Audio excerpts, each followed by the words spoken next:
മഴ ശക്തി പ്രാപിച്ചതോടെ ജില്ലയിലെ അണക്കെട്ടുകളിലേക്കുള്ള നീരൊഴുക്കും ജലനിരപ്പും ഉയർന്നു. കല്ലാർകുട്ടി അണക്കെട്ടിന്റെ വൃഷ്ടിപ്രദേശത്ത് നീരൊഴുക്ക് ശക്തമായതിനാൽ കൂടുതൽ അളവിൽ വെള്ളം പുറത്തേക്കൊഴുക്കി തുടങ്ങി. മൂന്നാർ ഹെഡ്വർക്സ് അണക്കെട്ടിന്റെ ഒരു ഷട്ടർ തുറന്ന് വെള്ളം പുറത്തേക്കൊഴുക്കുന്നുണ്ട്. പൊന്മുടി അടക്കമുള്ള ജലാശയങ്ങളിലും ജലനിരപ്പ് ഉയർന്നു തന്നെ.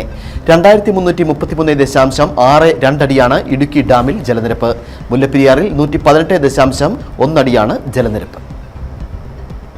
തുടർച്ചയായ ദിവസങ്ങളിൽ മഴ പെയ്തതോടെ ജില്ലയിലെ അണക്കെട്ടുകളിൽ ജലനിരപ്പ് ഉയർന്നു. അണക്കെട്ടുകളുടെ എല്ലാം വൃഷ്ടി പ്രദേശങ്ങളിൽ കഴിഞ്ഞ ദിവസങ്ങളിലൊക്കെയും പെയ്തത് ശക്തമായ മഴയാണ്.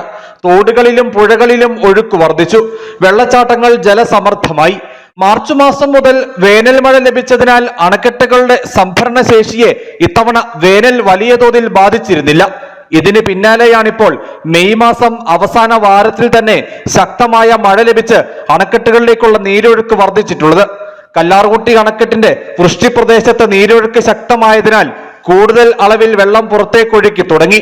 മുതിരപ്പുഴയുടെയും പെരിയാറിന്റെയും തീരങ്ങളിലുള്ളവർ ജാഗ്രത പാലിക്കണമെന്ന നിർദ്ദേശമുണ്ട്.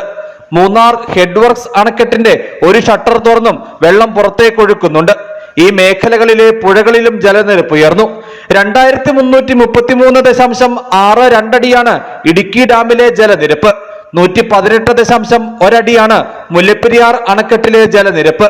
പൊന്മുടി, മാട്ടുപ്പെട്ടി, പാമ്പളയടക്കമുള്ള ജലാശയങ്ങളിലും ജലനിരപ്പ് ഉയർന്നു. അതിതീവ്ര മഴയ്ക്ക് സാധ്യതയുള്ളതിനാൽ ജില്ലയിൽ വ്യാഴം, വെള്ളി ദിവസങ്ങളിൽ കേന്ദ്ര കാലാവസ്ഥാ വകുപ്പ് റെഡ് അലർട്ട് പ്രഖ്യാപിച്ചു. നാളെ ജില്ലയിൽ ഓറഞ്ച് അലർട്ടും ശനിയാഴ്ച മഞ്ഞ അലർട്ടുമാണ്. വരും ദിവസങ്ങളിലും ശക്തമായ മഴ തുടർന്നാൽ അണക്കെട്ടുകളിലേക്കുള്ള നീരൊഴുക്ക് ഇനിയും വർദ്ധിക്കും. ഇടുക്കി, മുല്ലപ്പെരിയാർ അണക്കെട്ടുകളിൽ ജലനിരപ്പ് ആശങ്കപ്പെടേണ്ട സാഹചര്യത്തിലല്ല ഉള്ളത്. News bureau, Adimali.